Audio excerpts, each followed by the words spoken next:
जळगाव जामोद शहरातील चौभारा चौकात कर्मयोगी श्री संत रूपलाल महाराज यांची पुण्यतिथी 13 एप्रिल रोजी त्यांच्या प्रतिमेला अभिवादन करून मानववंदना देण्यात आली आहे। या पुण्यतिथी कार्यक्रमात जळगाव जामोद विधानसभा मतदारसंघाचे आमदार डॉक्टर संजय कुटे यांनी श्री संत रूपलाल महाराज यांच्या प्रतिमेचे पूजन करून या ठिकाणी सुरू असलेल्या कीर्तनामध्ये उपस्थिती दर्शवली आहे। श्री संत रूपलाल महाराज यांच्या प्रतिमेचे पूजन व अभिवादन कार्यक्रमानंतर शहरातील श्री संत रूपलाल महाराज नगर परिषद शाळा क्रमांक 1 मधील विद्यार्थ्यांना उपस्थित मान्यवरांच्या हस्ते खाऊचे वाटप करण्यात आले।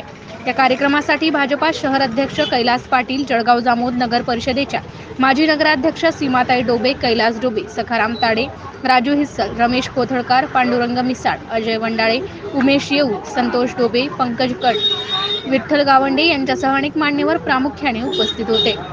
MCN न्यूज मराठीकरिता संजय दांडगे, जळगाव।